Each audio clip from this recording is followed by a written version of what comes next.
Hi, this is Bob Pockrass from the Sporting News, and I'm here with Jeremy Mayfield, NASCAR driver, in I think our third take of attempt to do a Q&A about Jeremy Mayfield and his racing.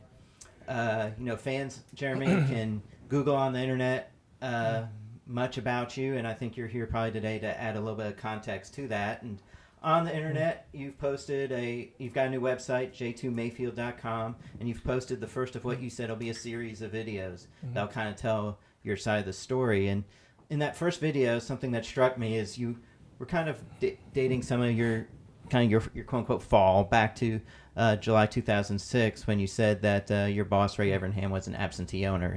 And in talking about that, you said, I probably should have shut my mouth that day and just and turn and walk back in the trailer. And so I kind of like to start this today by asking, why not do that right now? Why not just walk in your trailer, race the dirt modifieds that you've been doing here in North Carolina in the Coma Modified Series? Why are you talking now? What is the purpose of these videos, and what do you hope to accomplish?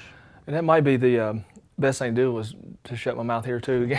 But no, we just, Bob, it's been tough. The last 5 years have been extremely tough on us, and I felt like that for me to move forward and to move on with our lives, Shane and I, and to race whatever series I race in, it was important to get our side of the story out there. It's kind of like a closure to us, and not trying to bash anybody or not trying to discredit anybody, just want the fans and the people to know the way Shane and I seen it, and that's it, because I felt like it was pretty much one-sided version of it and of the story in the past, and I just felt like for me to move on and to be able to go racing again and to get my reputation back, or hopefully, do some repair to the damage, and that's pretty much it. We just want to make sure that we get our side out. These, this whole, your last 5 years, lawsuits, there's been other times where you've spoken out. Why is some of this stuff just coming out now? Why talk about some of these things now? Why haven't they been talked about 4 or 5 years ago? Well, they were kind of talked about. It just never really got out. You know what I'm saying? It seemed like I would do interviews and stuff, and it just wouldn't come across the way I said it, or just something, or got edited or cut. So, it's not that we waited 5 years to tell it. It's just the fact that the timing of the way everything happened, we just now pretty much are getting our heads above water again, where we can see light at the end of the tunnel and it not be a freight train. So that's why it's now. It's not just a timeline of saying, okay, let's do it now. It's just this is the best time that it's happened for us. And you started racing again, some dirt modifieds. Will you ever race in NASCAR again? I don't know. I'm never going to say never, because you never know. And I know that I'm enjoying what I'm doing now. I love the modifieds, and not sure if that's just because I love to race or, because I haven't been in the car so long, but I really like what I'm doing, and I'm really excited about doing some dirt racing like we talked about. And but if the opportunity was out there to run in NASCAR, I would certainly look at it and see what the options were. But I would want it to be competitive. I wouldn't want to just ride around and be a number. I'd like to be able to get in a situation where you can win races. When you were suspended, you were running your own team, and you're 45, but you have 433 career starts, 5 wins, 2 chase appearances. Did you think that you could get that team, your own team, to a competitive level? Well, I certainly hope so. It was going to be a challenge for sure, and felt like that we were kind of headed in the right direction. Just didn't get a chance to see the thing through. Obviously for obvious reasons, but was really excited about what we had going on over there, and had some good things happening. We were getting sponsorship money, and so you never know. I mean, it was definitely going to be a tough road ahead of us, but it was going to be a challenge for sure. Would your biggest challenge coming back to NASCAR be sponsorship? I mean, do you feel like would there be people around who would sponsor you? Well, that's why it's important for us to get our side of the story out. Is to let everybody know that you may go on the internet and look at Google and everything else and see who Jeremy Mayfield is, but you really don't know who Jeremy Mayfield is. If you go off that, then you're looking at somebody that's not really me. So I feel like that's an important part of getting our story out was if we to attract sponsors, and not just that, but just to let the world know that it's not all what it's cracked up to be if you just look at the internet and check me out there. So that's why it was important to get our story out and just try to let everybody know who we really are. And what do you feel the biggest misconceptions about you are? I don't know, there's a lot, if you look at everything, but I'm real, you know, I'm just me, and the biggest conception is if you looked at, like you said, the last stuff that's gone on the last 5 years, there's no telling what you could perceive me to be, but that's not who I am, you know, and that's why my wife and I are happily married. We've been through a lot together and through all those tough roads, and I'm still the person I was 5 years ago when I stepped out of that race car and out of our race team, and I haven't changed, and hopefully that people can see that, and the people that know me know that. You know, people I'm around all the time know that. It's when the media got kind of scattered out and all the stories were, you know, being told in all directions, and I didn't get a chance to say, whoa, wait a minute, you know, that's not really how it all happened, you know, and that's what we're able to do now. Can you give me, you know, what kinds of things do you feel like that people should know that they don't know as far as what happened? Yeah, I don't use drugs, for sure. I don't drink. I might have a couple beers a year, maybe, and that's probably the biggest thing, you know, and that's not even close. I don't steal. I haven't broke into any buildings and stole race parts and stuff that it was all told on the news. That's not what happened. And did I have possession of stolen property? Sure. I bought some stuff from a guy, buying it thinking it wasn't stolen, just like anybody else would do out there. And but yes, there was, you know, articles on my property that were stolen. I found out after the fact. Wished that would have never happened, but it did. And just pretty much that's about it. I mean, what would you say? I mean, fans have seen all this, and I've written pretty much that, you know, how could this all happen to one person? How could you be so, you know, unlucky? Yeah, I've wondered that myself. You know, I don't know if I broke a mirror somewhere down the line, and I think it's 7 years of bad luck, and that's about what we had 7 years. But I mean, it goes back to Bob, like when things started happening, when things were, you know, starting to go wrong, it just started snowballing, and I have no idea. Just like, you know, the deal with the dog bite lady, you know, the lady that came on our property and got bit by her dogs. Okay, I woke up that morning. It was a great day, beautiful day, sun shining. Next thing I know, an hour later, I'm sitting there and sitting on my front porch watching all these ambulances and the sheriff's cars and everybody show up, and I got a lady sitting on my foyer who claims she got bit by her dogs.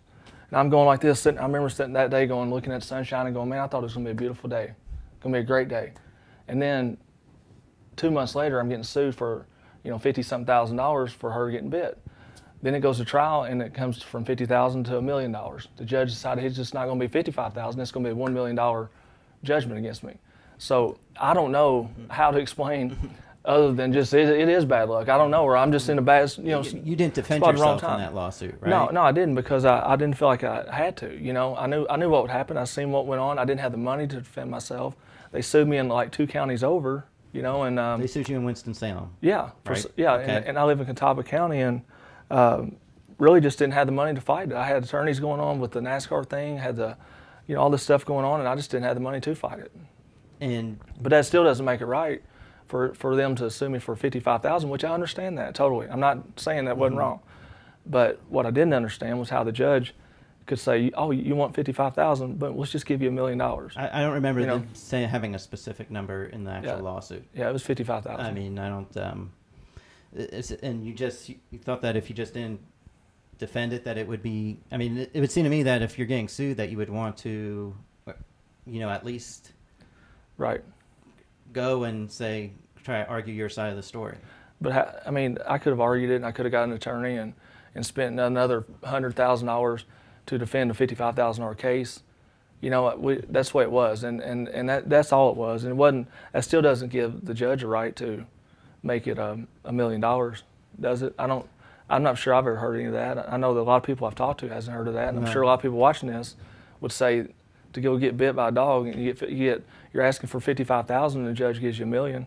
That doesn't make sense. Just because the guy wasn't there, does that make it right? Again, I would say that I don't remember seeing a specific number in that. Yeah, I mean, I do. In this remember lawsuit, and right. And you know, I would assume that judge is taking in, you know, that lawsuit talked about all sorts of, you know, difficulties that person had in trying to kind of return to normal life. Right. And so, yeah, I would say that'd be hard for for a judge to make a decision because he hadn't heard your side. So, right. You know, whether it was too high or too low, he hadn't heard your side, and right. so therefore you're kind of, you're stuck if you don't defend yourself. Right, aren't but you? I mean, but you asked me if I had bad luck, and I was just giving you Okay. that one example. All right. That's how my luck goes. Is that I woke up one morning, and next thing I know, I got a dog bite issue on my hands, and they killed our dogs. Put all 5 of them to sleep. My driveway was a half a mile long, if you want to get into this, and my mailbox was outside of a gate up by the road. The lady drove through the gate, says no trespassing posted, drives down my driveway. There's a sign real clear, like you can't make a right and go to my house without seeing beware of dog sign. Made a right anyway, come down to my house, and then blew the horn and had a dog barking at her, okay? And before I could get out the door to go out and see what she wanted, because I thought it was kind of unusual for that to happen, and the dog was barking, and she got out anyway. Decided she's just going to get out whether the dog's barking or not, which is totally against, if you look at their protocol that they had to follow, mail carriers. She did everything that was that you're not supposed to do. But anyway, with all that said, she still did it anyway, and she got bit by a dog. So I hate it. It's a bad deal, but there again, I guess it's bad luck, or maybe it's just my fault for not shutting my gate or locking the gate. Well, let's shift gears a little bit. I'll go to one of our fan questions that we got on Twitter from Jeremy Reckelhoff. He asked, was it a mistake to fight your suspension? Was a mistake? No. I don't think it's a mistake. I think it was something I believe in. It's something that, I have my beliefs just like everybody else does. And could we have handled it a different way? Sure, we could have. Brian and I could have sat down and talked about it and probably worked it out some other way, but we didn't. We didn't. And, I hate it that it happened. I hate everything that's happened along the way and never wanted all that to happen. But if I had to do it over again, I would do the same thing, and I've learned a lot throughout all of it. It's made me a better person. I think it's made Shane and I's marriage stronger, tougher, better. Our lives are better. So, not only do you lose everything, let's say you lose everything over the lawsuit, but we gain so much more as people, believe it or not. And that's the whole reason too of even today is that no matter what you go through, we're still standing. We're still here today happy, no matter what. And if we can inspire people and help people along the way to see that they can go through stuff, battles in their lives and make it back up, you can always stand back up. You can't, you get knocked down, you just got to stand right back up. And that's what we've done. And it's definitely created a long road ahead of us, from the day it started, but I don't regret it. Did you think when it first started that it would be a long road? I know one of the times in that first video, right, you said after about a week you didn't think it was going to be all that easy. I knew that point where when we had to get an attorney, because I know the deal just like you do and everybody else does, that, and I told Shayna this, and I think everybody's seen on the video. I was like, if we're going to fight this, it's all in. I knew that day. I knew the day that I said we're going to fight this, that I took everything we owned, everything we had, and was going to push it in. I knew that. I was prepared to do that, and did that. And the easy road would have been, okay, yeah, I'll do your road to recovery, Dr. Black, and I'll go to your rehab, but I just didn't believe that that's right, and I still don't believe it's right. When you look at everybody says, well, AJ Allmendinger, look at his deal, and you go, okay, he took an Adderall that he got at a party from some guy, right? That's what he says. Right. I mean, I don't know how they know that what he took. Well, because he said it. Right. Well, that's right. That's what he says. Now that he said that, I can understand if I said, okay, I took a unprescribed Adderall or whatever, or a smoke pot or whatever I did. I didn't. I'm just saying. And I showed up positive on the test. Why? Yeah, I would definitely go. I would have went. No problem. Not a problem at all. I understand that. But in my situation, when I had a prescription for Adderall, Claritin D was on my physical sheet that I took every year. I didn't feel like I did anything wrong, and still don't today. And I'm a firm believer that all I wanted, I guess, was the time of maybe sitting down with Brian Franz or Mike Helton or whoever, and Dr. Black at the time, before any of this got announced. Let me explain my side of the story and tell you you know, and if it's a problem with me taking Adderall, Claritin D with a prescription, it's a different story. Then we could have worked all this out, but instead it was jump the gun and let's just announce, boom, Jeremy failed his drug test, you know. After I've already run a race and back in the car and everything else, that's what didn't make sense to me. And that's what didn't make sense to me about why should I go to Road to Recovery for that? It didn't make sense. I mean, NASCAR's been pretty clear that they believe that your numbers were not just Adderall and Claritin D. Mm-hmm. They said that, you know, that they were definitely that they showed methamphetamine use. Mm-hmm. And your experts have said, well, if you had that much meth in your system, you'd be dead. And their experts say, no, that's just the sign of a chronic abuser. Yeah. How are people supposed to kind of try to balance who to believe? Well, and you probably never will get everybody to believe one side or the other, so that's fine too. But along the way, I also had on the second test, NASCAR's second test was I went to lab court 20 minutes later, 30 minutes, something like that. It's all on video. So I go to lab court and I said, test me just to make sure, because there's no reason why NASCAR, a sport as big as it is, should have one lab that tests not only the A sample, but the B sample too. So they're in total control of it. So you got Dr. Black here, owns the lab, controls one person. And in my situation too, didn't even allow a lab technician to test mine. He tested it himself, right?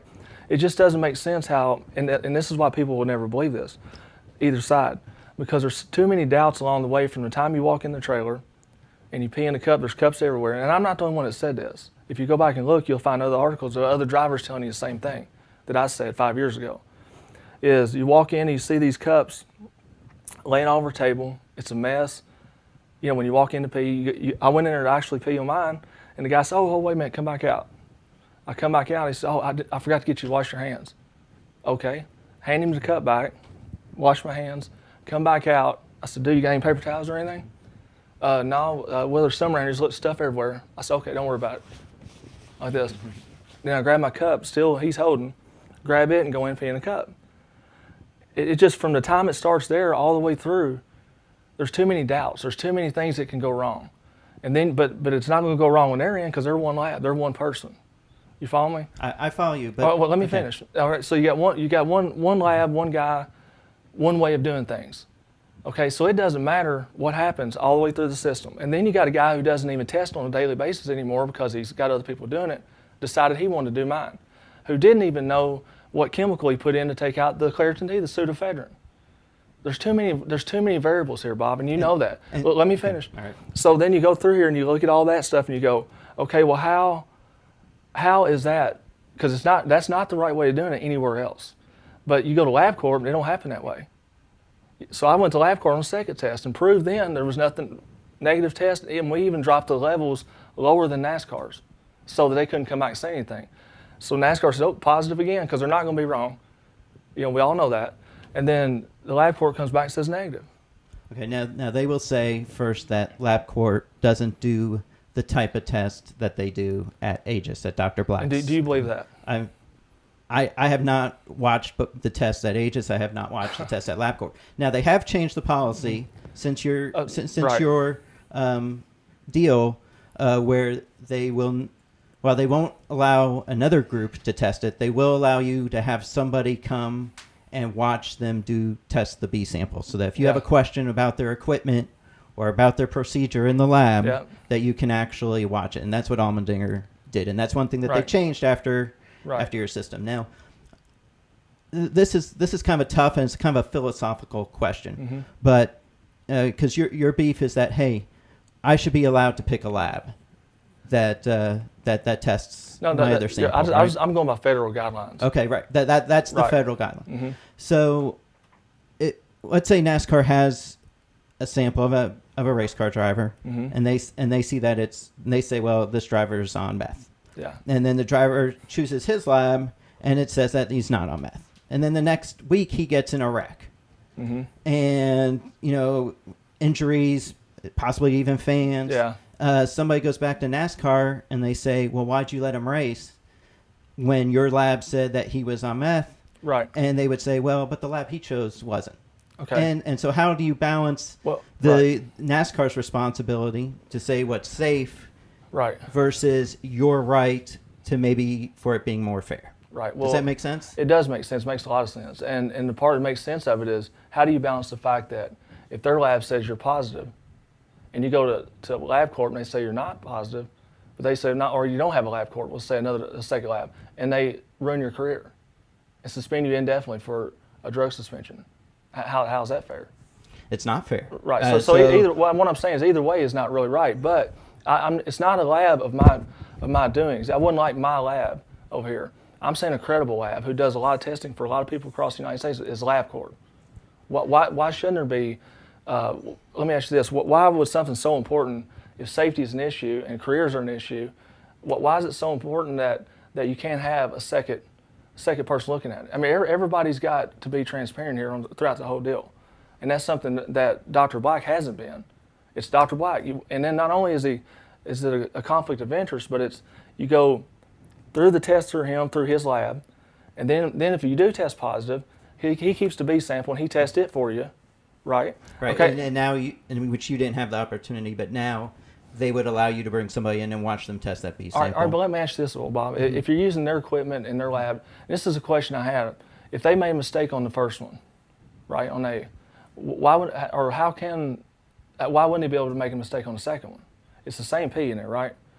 So my question is, if they test the A sample and they say, well, why does federal regulation say that the B sample belongs to the donor and you can take it anywhere you want, your lab choice? These are federal regulations for federal employees. Right, to keep this from happening, to keep what happened from happening. Well, but there's a difference in the sense of that NASCAR has the additional onus of keeping everybody safe, right? And in some ways, this almost goes back to what happened to Denny Hamlin at California, right? What happened to Denny Hamlin? He had the eye issue, and the doctor at the care center said you can't race. Right.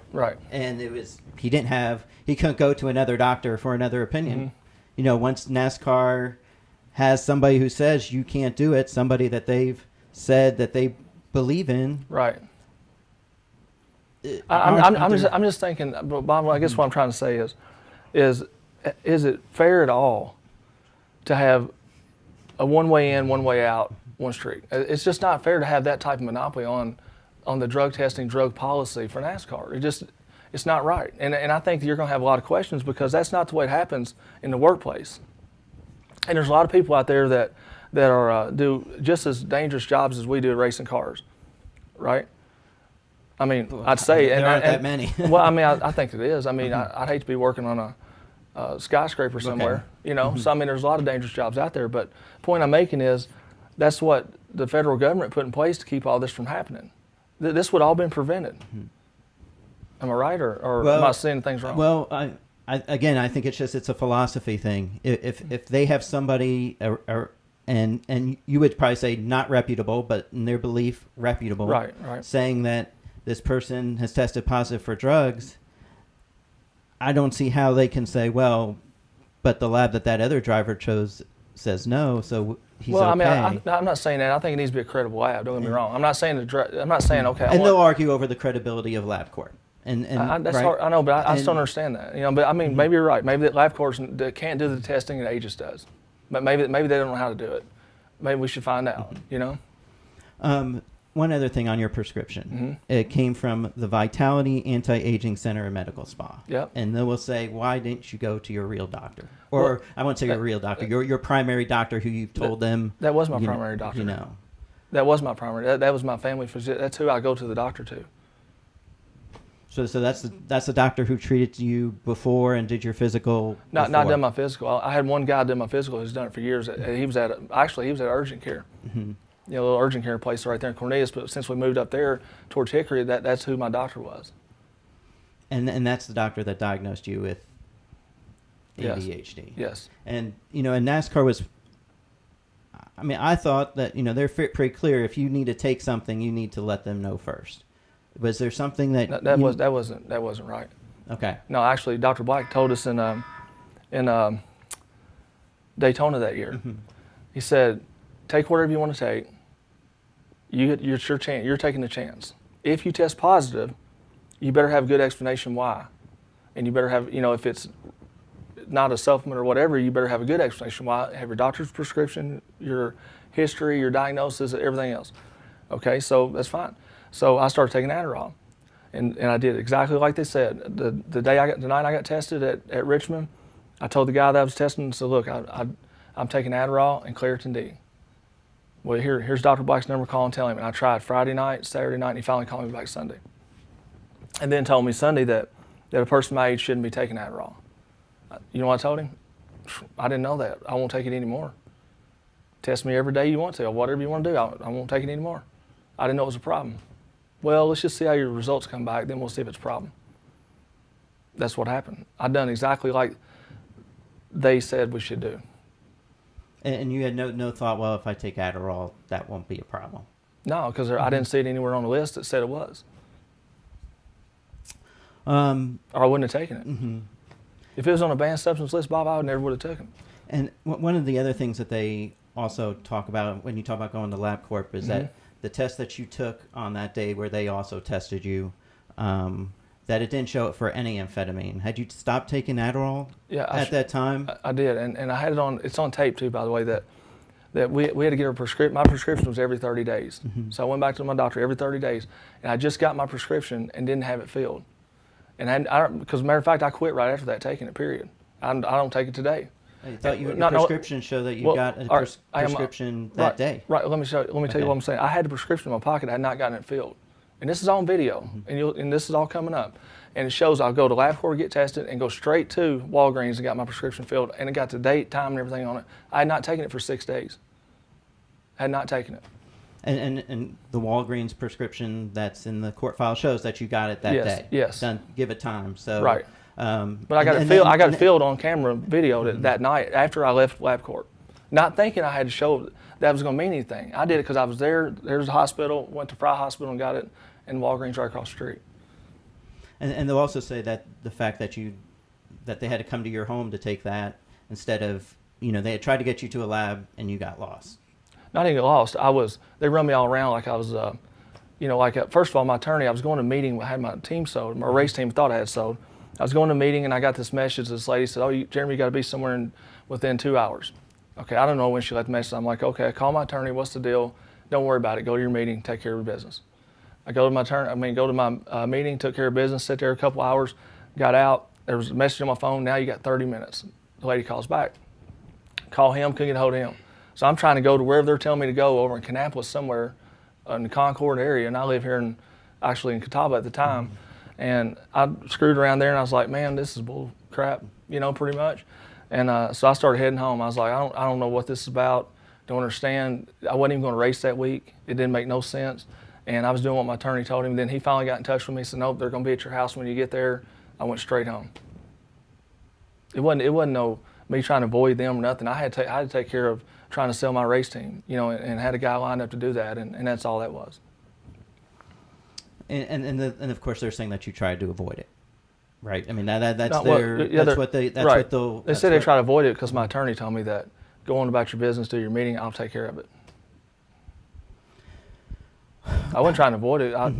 It didn't matter to me. But I wasn't going to be like a little puppet run all over the country trying to find what lab they're talking about, and I couldn't get a hold of anybody. My attorney wouldn't answer the call at the time. So I said, I'm going straight home. He said, okay. He calls me back on the way home. They're going to be at your house. Cool, I'll go there. I got there and waited on them. Throughout all this, did you ever think, okay, let's just stop and do the road to recovery? But Bob, that's my problem. That's what I've been having trouble with. It's not that, it's like this. What have I got to recover from? That's my whole problem. This is a unique situation that Brian France and them had never really stopped and listened to it. Or we could have any type of discussion about. It's not about me recovering from anything. What should I recover from? This is about a situation where if I'd done something wrong and I'd taken the Adderall a night before a party and was sitting there and got drug tested, yeah, I'd already been in road recovery and got it, whatever we had to do. But this is a point of I didn't do it. I took a prescribed exactly to their policy, everything just because Dr. Black says, well, just let us know what you're taking, everything will be fine. I did that. The MRO even told me the Thursday on the way to the racetrack, Jeremy, send us all your information, this test will be turned into a negative test. Okay, I did all that right. Why do I need to go to road recovery? It's the point of it. The NFL doesn't do stuff like that. And this all could have been prevented if we'd had a second lab right there, like I said. None of this would have ever happened. It's not about just saying the road to recovery. It doesn't make sense to me, and I don't think any American in the right mind would, if you got a prescription for Adderall, Claritin D, it's on your physical sheet, but yet you want to send me the road to recovery? Well, why is that? Because you don't want to, is it because you don't really want to say that there was a flaw in your drug policy? Is that what it's about? Because you know they're not going to say that. So I had no choice. I was up against the wall. Bob, it was a situation where you either go or you don't. Okay, and mine chose this. I'm not. Why would I? It didn't make sense to me. Well, they will say, and again, as we've talked about, that you didn't just have Adderall and Claritin in your system, and that's why you need to go to recovery. And you say that you didn't. And I think, and so you the other guys who've said, that either that they didn't, or let's take Almendinger, for instance. Mm-hmm. He just said it was Adderall, and he went, mm-hmm. And there was not a huge, right. argument over it. Guess what? If I just signed the paper that day, I could just went to road recovery, and guess what? Jeremy went to road recovery for his Adderall and his Claritin D. I didn't sign it. In the paper, Dr. Black's little paper here saying you're ready for road recovery. If I'd done that, you guess what Bob would have been printing on? Well, Mayfield failed his drug test because of Claritin D and Adderall. I would write that. Right, that's Jeremy what it would have been. Fails for Claritin D and Adderall, right. And NASCAR says it was for more than that. Probably is the no, way that, it would no, be that, that's not what it was more than. It turned into more than that after the fact. About a month later, it turned into more than that. The day the MRO called me, and this is still where I find it it's almost amusing, because could you imagine this? Could you imagine if I tested positive for methamphetamines? Okay, I done raced, qualified Friday night after the test, raced Saturday at Richmond, right? Mm-hmm. With the gargantuan amounts supposedly of methamphetamine. Okay, I come back that Thursday, and the MRO calls me on my way to the racetrack again. Do you think he's going to do this? Jeremy, this is so-and-so from the MRO, and we're calling you to let you know you tested positive for methamphetamines. All right. And that's what he says he did, by the way. No, he didn't. Mm-hmm. My wife sat right there and heard me on the phone. But he said he did that, right? That's what he said. That's what's in his affidavit in the original lawsuit. Yes. So he says he did that. Mm-hmm. All right. So he told me to go get a prescription for my methamphetamines, and this will be turned into a negative test. Is that what he said? No, I believe what he said was that he said that you're showing high levels of this, and what do you believe that there's any reason for it? Oh, so he said I've showed high levels of methamphetamines. Go have your doctor send me your prescription history, your assessment report, and your diagnosis. Was the exact words, because I sent it to him, and he told me to call me the next morning. Told me he got it. So do you think he's going to say that for methamphetamine? Where do you get that for methamphetamines? Well, I think he's obligated to take a look at your history right before he makes a decision. No, what I'm saying, Bob, what I'm saying though is, Thursday night on my way to the racetrack, the guy calls me. You tested positive for amphetamines. Amphetamines. Can you explain why? Yes, I said I told Dr. Black Sunday that I was taking Adderall. He said, okay, well send me your prescription history, your diagnosis, and your assessment report from your doctor, and we'll take. I said, okay, then I'll send it to you right. Have her send it to you right now. And I said, then what happens? He said, we'll look at it and we'll turn a positive test into a negative test. Exact words. Do you think he's going to say that if it was methamphetamines? That would seem strange, but I will say that your recollection of conversations with him. My recollection was I did what he said and sent all the reports. He's disputed a lot of the things that you say. I'm sure he would. I'm sure he would. I mean, so let's because he was totally just for the record that you said that you didn't agree to have your B sample tested, and he said that you did. Right. I didn't know anything about B samples. Here's exactly what I told him about the B sample. Was this right here? I don't know what you're talking about B sample. Do whatever you got to do. Exact words. I didn't know it. I asked him. I said, why my B be any different from A? Why would it? I didn't know at the time. I didn't know what I knew now. I didn't know now what I should have known, and it would have never happened. But the point I'm making is, I went back to the track next day and got back on the racetrack, and practiced, qualified, and everything. Didn't make the race because of our points, but was back on the racetrack again. And you felt like that if they knew it was methamphetamine, they should have kept you off. Well, I would certainly hope so. Don't you? Well, I mean, I guess they did it they once they were convinced after they tested the B sample that they were at least going to do that before. You thought if it was methamphetamines, I shouldn't have raced the week before when I got tested. Well, they don't do that. I mean, they say that it takes, from the time you pee in the cup and at the racetrack, that takes 4 days before they have those results, at least. Yeah, but how safe is that? I mean, what kind of policy is that? When you can go right now and get a home kit and tell you whether you're testing for amphetamines or methamphetamines or marijuana or anything right now. Well, I think they would say that the home kit is not certainly more accurate than not having anything. It would be more accurate, right. Or that they said that would not be enough to make a decision. Well, on. I think they would say that we're trying to be fair to you. We're going to try to send it to a lab that we think is reputable and has worked with colleges and other sports leagues before. What lab is that? And that's the Aegis lab. Right. All right. But then, you send it just to Aegis. Now, if anybody want to contest anything, how do you contest it? You don't. You don't. Right. Right. What?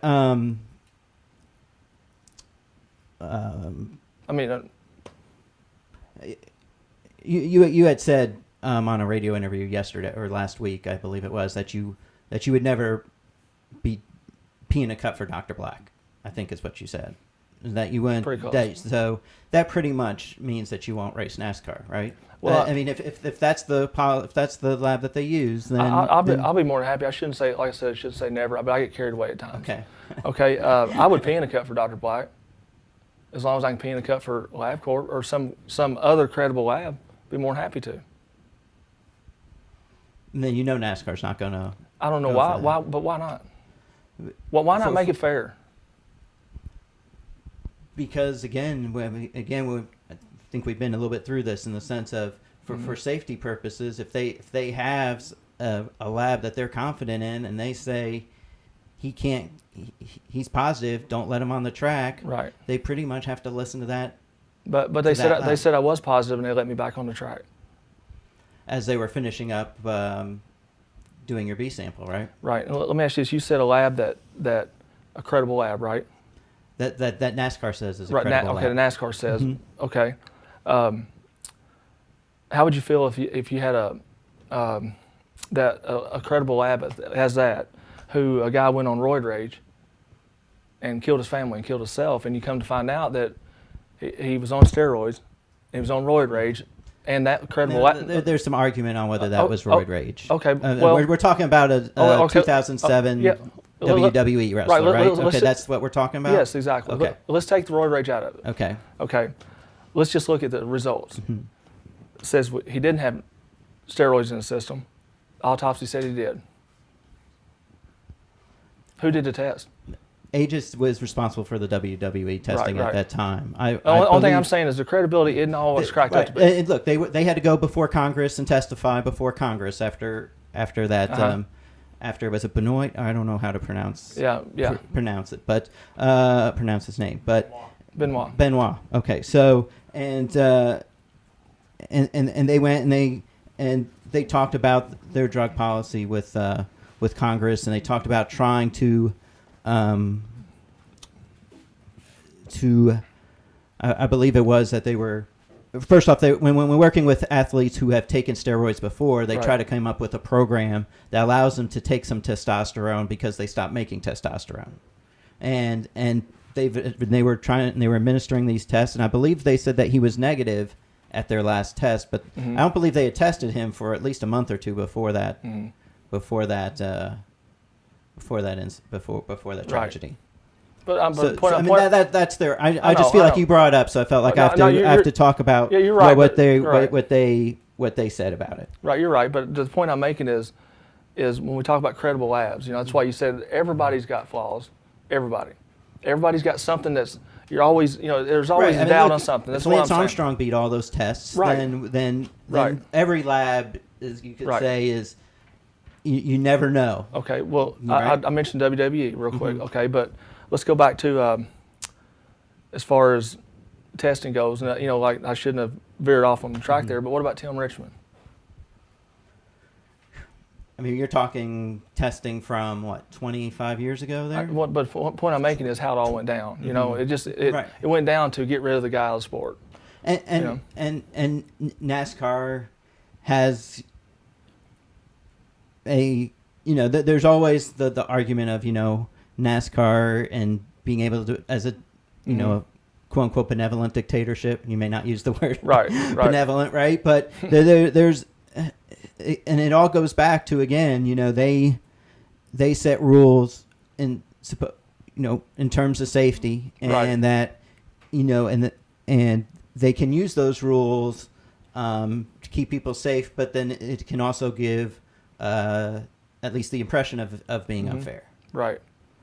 And so I guess why would they go through all this for Jeremy Mayfield? I mean, that's what my video was. That's why we want to tell our side of the story, what we think. What we thought happened, and our perception of it, and the way that we've seen it in our own eyes. And that's what the first video was about. The second video will be kind of the same thing, not about NASCAR and me. I have more problems too, by the way, with the way the testing went down, the way all that stuff happened, more than I do NASCAR.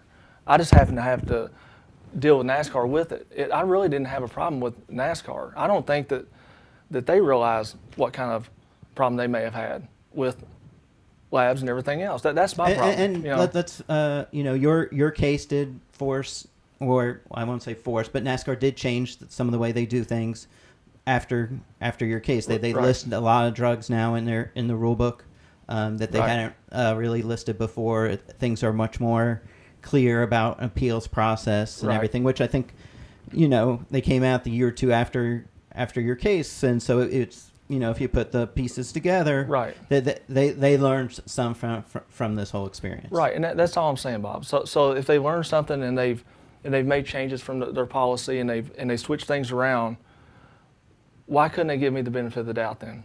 Why couldn't they say, okay, we've made all these changes, so they obviously realized there was flaws in their system, right? I mean, because they made changes. And they made changes, but I think, as far as I know, they didn't make changes to the way they actually test. Well, all right, so they'll still say, this is a guy who had a positive test. We cannot give him the benefit of the doubt. Okay, then why don't I have the benefit of the doubt that the lab could have been wrong, the chain of custody could not have been right? That there's all kinds of things that they've changed that can create false positives. There's tons of them. I mean, you look at. Let me ask you this: that while we're on that, you got the NBA. Why don't they do it that way? NFL, NHL. I mean, I can just keep going on. Well, why do they have a way to contest the results of a positive test? Why do they have players' unions? Well, but there's. But what I'm saying, the NFL and the NBA and the NHL aren't worried about drivers injuring other drivers or fans. No, they're worried about concussions hitting each other in the head. Right, they're worried about their athletes and their stars. Right. And NASCAR has the additional burden of a safety issue compared to for their competitors and their competitors' families and the people who buy the tickets. So by having one single lab doing that, it makes it a lot safer. No, I would not say that, but I would say that once you have one lab that says something, you're kind of, in some ways, you're kind of backed into a corner. You've backed yourself into a corner in the sense of, look, this is, it's just like, there aren't 3 tech bays when you go through tech. There's, when you were there, John Darby's tech bay, but now. But guess what you did, though? You went through tech, and if you were a little bit low by accident because you didn't mean to, you got to go back around and go through again to make sure you was right. Follow me? Mm-hmm. So that's the deal with 2 labs. I mean, just like any player unions out there, they don't have one lab, one guy's one person, and then if you do test positive, there ain't but one way back in, through Dr. Black again. See what I mean? It's just a conflict of interest, and there's not any other sport out there doing this and doing it like that. And why wouldn't you, if it's for safety of the drivers, and one test shows, let's say he shows that this is negative. What if another lab court just didn't reverse the situation? They show, oh no, it's positive. You made a mistake. Now, how safe is it to let that driver on the track that you would have let if you only had one lab testing? Because you overlooked something. So how many labs would you go test? 2. You 2. Just like you would anything else. You have 2 opinions on it. I mean, it makes no sense why you wouldn't. All other sports have that. All of them. One thing I want to point out is that in all the legal stuff, at least the judges ruled that while you talked about some things that could not be sterile, there was not enough, I would say, and there weren't enough facts saying that this is the way it was and this is why the test was tainted. Your test was tainted. But who can test that? I'm sorry? You're saying why it wasn't tainted, right? Right. You're saying it could be tainted, and they say, well, you haven't proved that it was tainted. Well, that you haven't proved that. Well, because I didn't have another lab to go to. I proved it. I proved it in black and white. We had a test, and I went 20 minutes later to lab court, and that they haven't proved why lab courts wouldn't show it. That was the test done at your home, right? Yeah, the one where NASCAR came to my house, and I followed them out the door with the camera and showing with proof and the time on my test and everything, and when I went to lab court and tested at a hospital. So I proved it. I've already done that. And again, they will say that LabCorp does not have the ability to do the type of testing that they do. And that's their answer. I'm just saying I feel like I need to tell you that that's what they're going to say. I agree totally. I've heard that. But I would be embarrassed to sit right here right now on this interview and you and I sit here and agree with LabCorp does not know how to test like Aegis does. I have a hard time believing that. Aegis was the one. Dr. Black created that test. He created that test. Right. One guy did. So, and that's the one that they chose. Right. He created a test, but you asked me if I proved that could be tainted. I did. I went and got tested 20 minutes later and showed negative. That's proof that one is wrong. Why isn't it proof that yours is wrong? What? Right. Exactly. You're right. You could say that yours is tainted. Exactly. Exactly. But LabCorp. That's pretty credible. Well, you just keep arguing. Right. What's credible. That's what I'm saying, Bob. That's exactly what I'm saying. If you have one guy doing all of it, it's always going to be that way. It's always going to be the way because LabCorp's going to say they're right. Aegis is going to say they're right. But you said that NASCAR said that Aegis said that LabCorp wasn't able to test like Aegis. Is what you said. That's what they right. That's what they argue. Right. I don't believe that. Okay. LabCorp. You tell me LabCorp can't test for methamphetamines. I am not an expert. I'm not either. I can't say. So you're saying if somebody out there listening is taking methamphetamines and they need to pass a drug test, go to LabCorp because LabCorp don't know how to test for methamphetamines. Is that what you're saying? That seems to be. That would seem to be what NASCAR is saying, that they don't have the ability to test the way that NASCAR, or that they would not have the ability to kind of break out the components. right. And that's very difficult. So what you're saying is NASCAR says that LabCorp does not have the capabilities of testing the way Aegis tests. You're saying that? It's what they're saying. But that's what they're saying. That's right. What they're saying. Okay. So NASCAR's opinion that LabCorp wasn't able to test like Aegis. That's to me. That's the way I read the documents. Okay. So, one other thing on that. Mm-hmm. Wouldn't the players' union fix all that? Obviously, if you guys had a union, you can negotiate all sorts of things, and you can negotiate the drug testing policy. And here, you're given when you sign up, right? When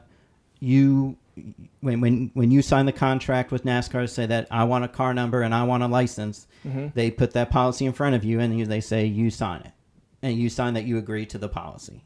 Right. Or else you don't race. Right. So you have no choice. If you want to race NASCAR, you have no choice. You're gonna have to go race. Right. Or you're gonna have to go sign and say that sign a waiver saying that right. anything that we do to you, you can't sue over. Right. And that's pretty much why you lost the case because of waivers, because you had sued for defamation and they said that that there was no malice in their statements. And that the judge said that they're not obligated to follow the guidelines for federal employees. Right. And the judge said that that he felt like that you didn't allege enough facts to back up your claims. Right. That was pretty much the ruling. You're exactly right. Ruling by Judge them. And most of it was on the waivers that you said that, hey, if you want to run NASCAR, you say you sign your life away, right? And I agree. That's you're exactly right. That's exactly what the judge says, and but I didn't hear the judge say anything about the drug testing procedure or policies or. In fact, the judge, when he first agreed with you and gave you the injunction, said that he felt like that they didn't need 4 days to do the test, and that's why he actually let you back on, and it's kind of what led to NASCAR testing you again, right? You know, in the whole thing. That's why we were so adamant and happy about when the second test came about and they tested me again. Well, I already knew that they were pissed, you know, as always I am. They were mad at the situation because we won the injunction, and the second test came about. That's why we were so adamant about going say, okay, we'll test, we'll pee in a cup for you. This time I'm going straight over here and getting lab courts, because since I don't have a players union, I don't have anybody looking at it after me. There's no way that NASCAR was going to do this. They weren't going to let me pee in a cup again and then come back, well, you're right, Judge. We tested him again and he's clean. That wasn't going to happen. You know as well as I do. You were convinced that when they tested you the second time. I was convinced, yeah. Now, and the thing about the second time, I was not only convinced that was going to happen, I proved that it happened. With the different lab. Right. And I will say, we should say too, is that your first initial test, they actually did send, and granted the seals were broken, so you know, a lot of people would say, well, this test doesn't matter, but they did actually send those samples after the seal was broken. After the seal was broken to another lab that said that you were. And what lab was that? I want to say it was like.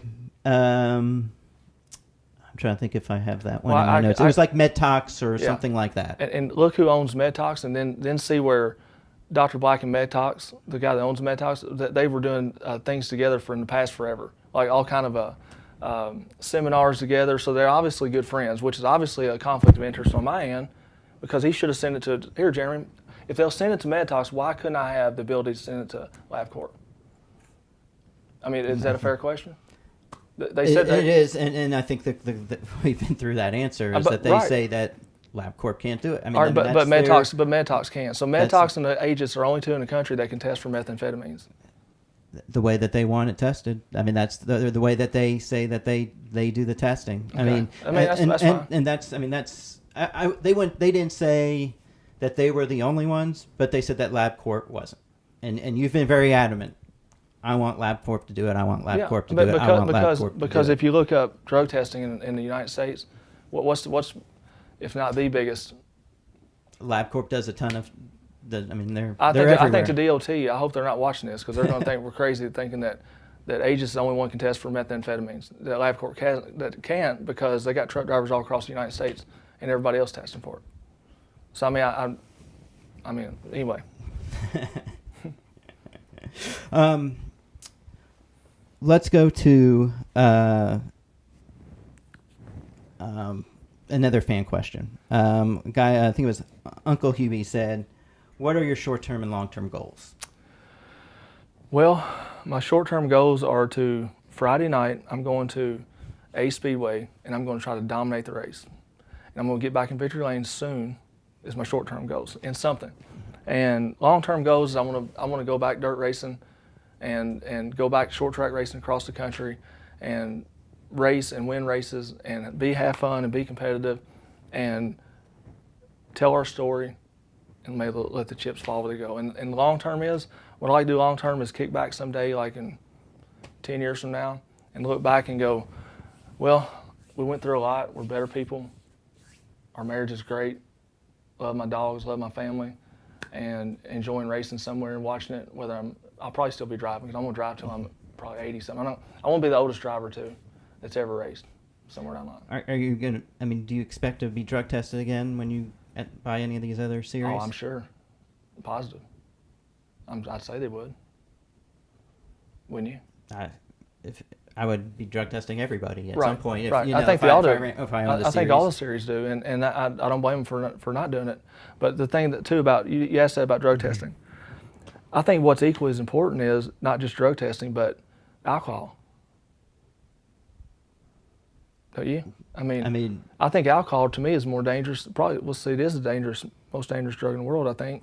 I certainly wouldn't want to be racing with anybody that's under the influence the night before or had been staying out all night drinking at Talladega or somewhere. You don't get in the car on Sunday and race. Mm-hmm. That's more dangerous, I think, than a guy smoked pot last Monday, wouldn't you? Well, I mean, they would say it's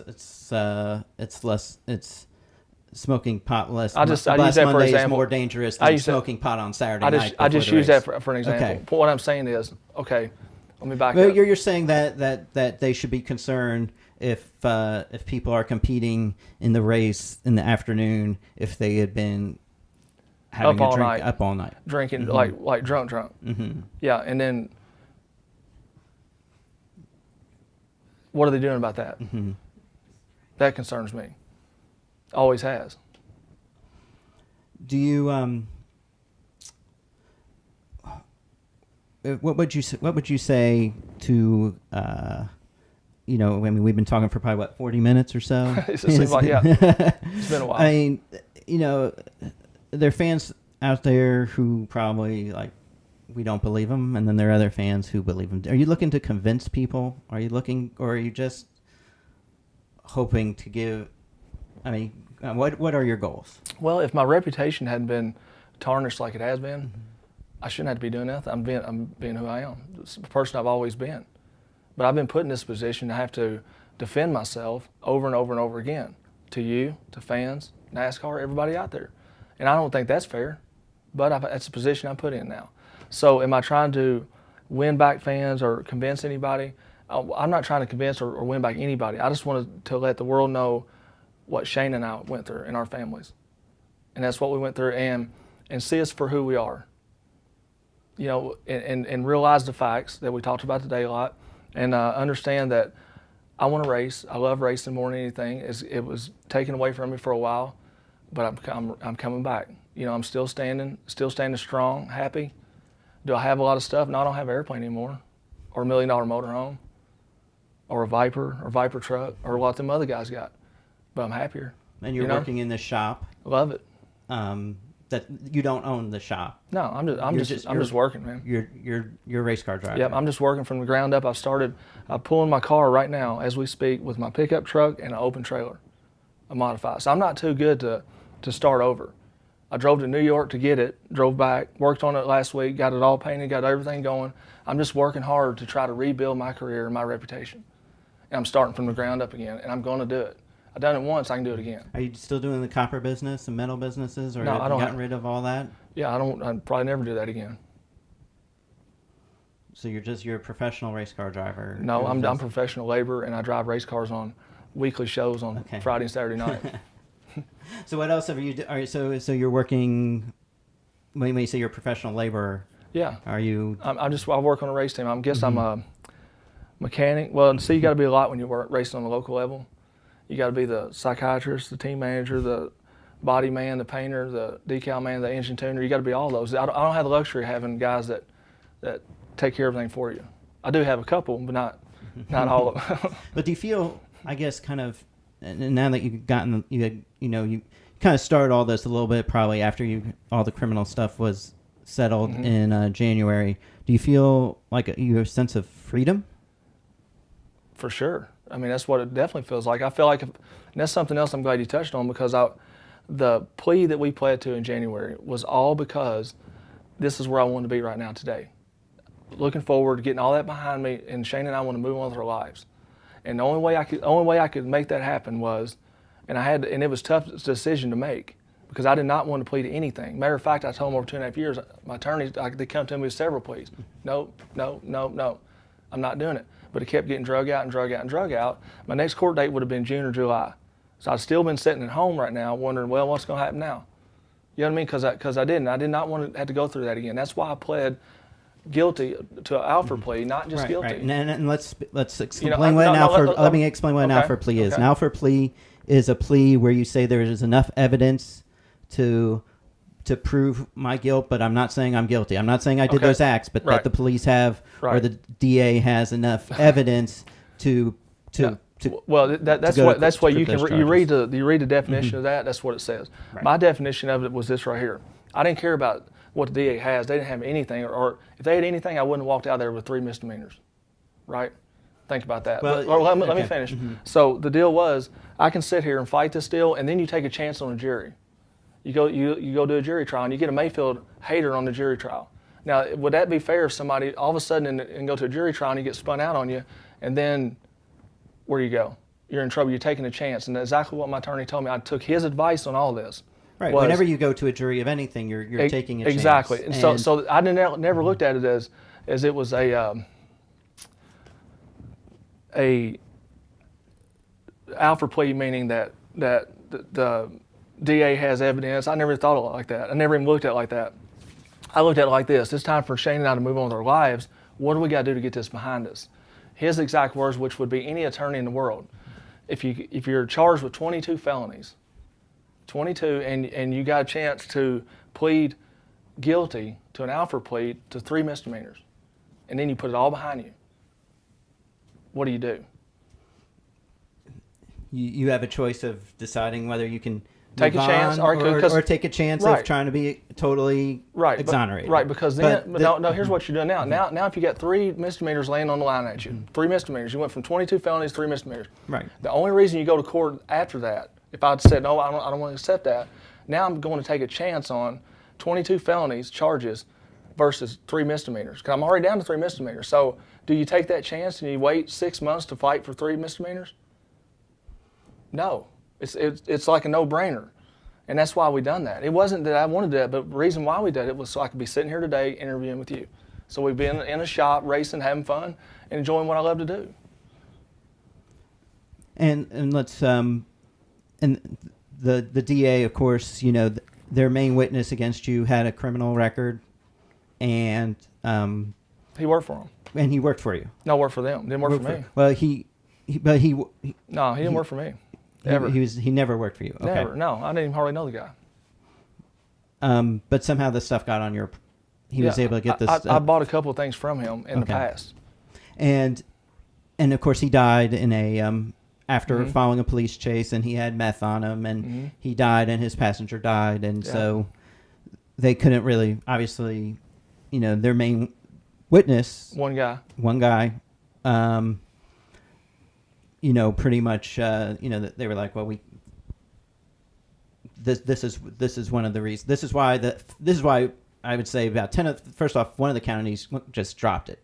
Yeah. Completely, right? I mean, Iredell was like, we're going to just drop it completely. Right. And,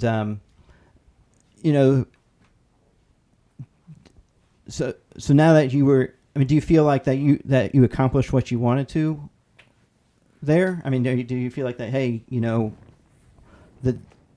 we did this plea and now I'm on with my life? Yeah, for sure, It wasn't about him at all. It was about, the problem that got me with him was we went and looked at his record after all this went down, and his record was a mile long. I mean, like, with everything you think of. It was a mile long with a lot of, he hadn't served a lot of jail time. Never did, because he worked for them. And this is what bothers you, is you got a guy out there who had a license to steal.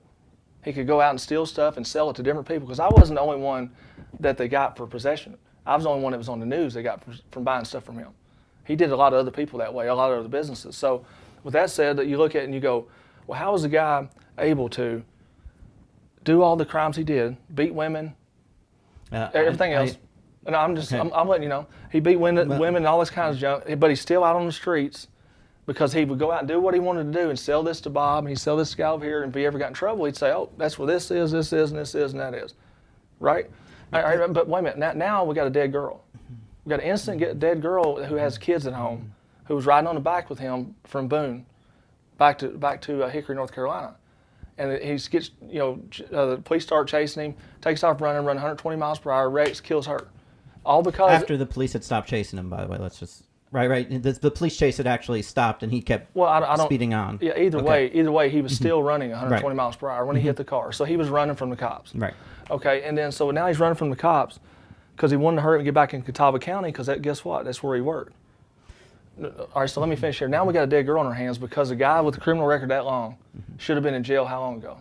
Oh, I don't know every single one of his cases to know when he should have been in jail and when he shouldn't have. Right. But the judge did rule that, he wasn't given any sort of, as according to the testimony in court and according to the judge, that they felt like that he was giving the police information virtually incriminating himself in these crimes without any guarantee that he would not be charged. But he did that in the past, Bob. We look back, he done that over and over years, like 15 or 20 years, and never got. It looked like he got jail time, but he never served a day in jail because he worked for him. And we had that evidence on our side, and that's what we could have took to court and showed you, and we could have showed you in court that why is the guy not in jail because all these other charges? Now you got a murder on your hands. He would have been charged for murder today. Did you know that? It would have been like a second degree, right? Or yeah, well, it doesn't matter. She's on the back of that motorcycle, hanging on for her life, and she gets killed. And her kid's going to grow up now without a mom. All because of a guy that, if he'd have been in jail years ago, none of this would happen. That would have never happened, none of this. And then along the way, since we're talking about that for a second, something that was never brought up that should be brought up is when they raided our house for, quote, on the search warrant, stolen scrap metal. Scrap metal, okay? They show up with three counties worth of SWAT team members with blacked out, camouflage. They had guns on their legs. They had AR-15s, everything covered up. Vans rolling in, people rolling out. They were coming up behind the bushes everywhere for stolen scrap metal. My wife just got out of the shower. They didn't knock on the door. It was unlocked. They busted the door open, the front door. They go down the hallway, and she just gets out of the shower. She's hearing all this commotion going on. Turns the corner, boom, AR-15s on her head. Threatening to kill my dog. My bulldog's sitting there barking at him. He's got a right to bark. You're in our house. Looking for stolen scrap metal in our house. So he's got a right to bark. But yet you want to kill my dog. You don't shut this effing dog up, I'm going to shoot it. I'm going to blow his head off. All right, why? Stolen scrap metal? The slam hurt? Wait a minute. I think it was scrap metal and furniture and some other things, No, right? Day one was scrap metal only. The second search, the second time they busted in there, then it was for furniture. Okay. But I'll just make it real quick. The first one was you take my wife and you grab her when she's half naked, throw her in the floor, face down, and tie her hands behind her back with zip ties, and then pick her up, not even let her feet touch the ground, and pick her up, and then set her in the foyer on a chair like this, on a cold day, just looking straight out the window, nervous, scared to death, didn't know what was going on. She's sitting in a chair like this, looking outside, and the door's wide open. Okay, does that make sense for stolen scrap metal? I don't know. Again, is it bad luck? Was it bad luck? I'm not.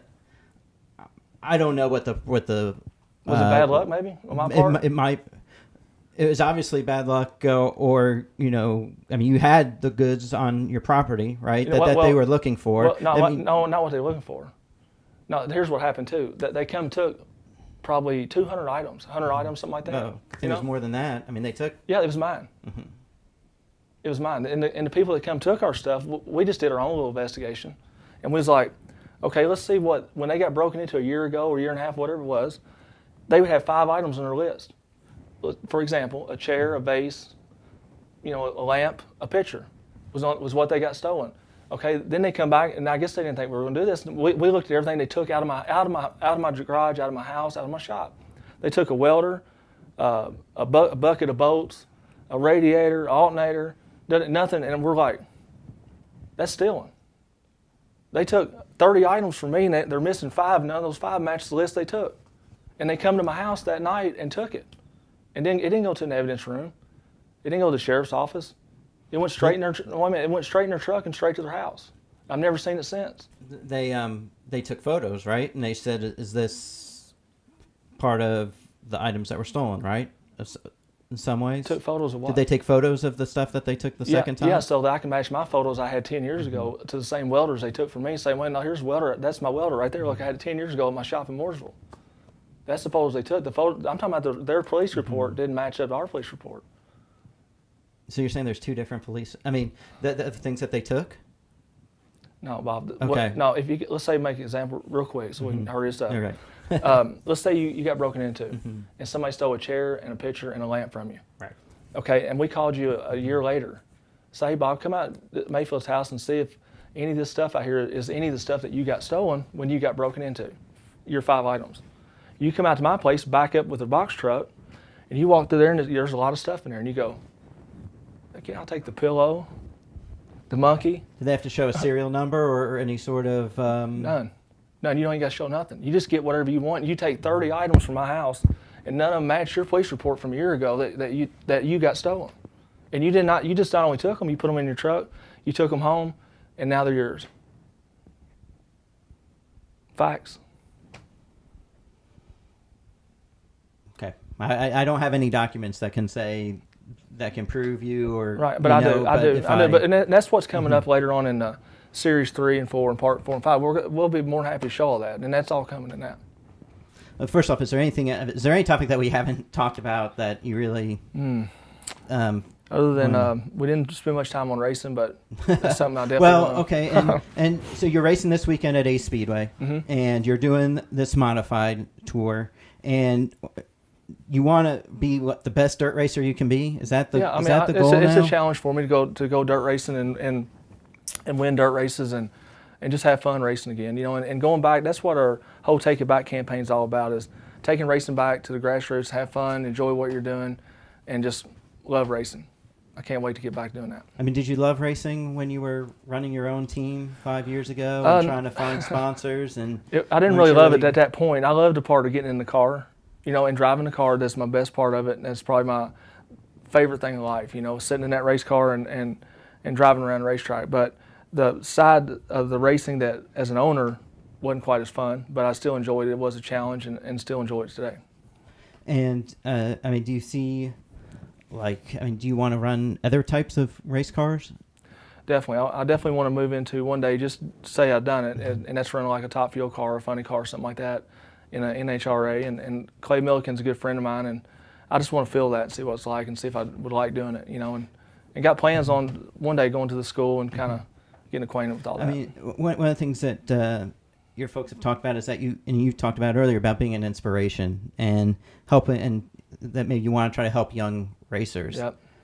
Do you think people will say, yeah, we trust Jeremy Mayfield enough to guide us? Well, I think if you read the media, probably not right now, but in due time, they're going to see that we went through a lot. We're still who we are. We came back. That's why we're saying take it back, because we're taking our lives back and put it in our hands, not the media's hands. And we're going to travel a lot of racetracks. I'm going to go to dirt tracks across the country and run 2 times a night. I'm running, got 2 late models. We'll be running 2 different classes. I'm going to see a lot of people. And I think when people see us and see what we're all about and who we are, then the trust will be back and the credibility will be back and the reputation will be back, because we're going to make sure of that. And we want to do it in a big way, all because we want to help people. Because I want somebody out there, and I'd love to help a young racer who doesn't have a sponsor. I'd love to help a young go-karter who doesn't have the money to go racing, or a guy that can't afford tires this week. That's what we're going to reach out and touch and help a lot of those people along the way. And we've already got plans to have programs set up to do that across the nation. And maybe one day have a teammate, a dirt car teammate that we can pick and choose from across the nation, and that needs a chance, needs a break. And then I think people will listen and people will have that trust in us. And finally, would you suggest that if they did get kind of in trouble with NASCAR, would you tell them to fight? I'd say if you got in trouble with NASCAR and you, because there's levels of trouble. There's the tech issues, there's the talking issues, there's the drug testing issues. Yeah. My issues, I would say this: if you test positive and you were doing drugs and you didn't have a prescription for it and you didn't have no reason to do it, you better go to rehab. You better go do the road to recovery. Road to recovery, whatever you want to say it is, road to recovery. But if you didn't and you had a prescription of Adderall, and you go there and they say, "Oh, no, you're done anyway," you better fight it. And why couldn't you? Why shouldn't you? Or they could use me, for example. Don't do it. Look what happened to Mayfield. Well, what really happened to me? I signed my license. That's what, at the end of the day, that's what happened. It wasn't about the drug test. And I say, if you got to stand up for what you believe in. If you didn't, you're not American anymore. You got to stand for something, Bob. You'll fall for anything. All right. Well, Jeremy, I thank you very much for your time. Thank you. I thank the listeners. Sorry that the live stream didn't come out exactly the way we wanted, but I think we had a good conversation here. It was good. And I appreciate everybody watching and listening. Thank you. Thanks, bud. Thank you. Appreciate that.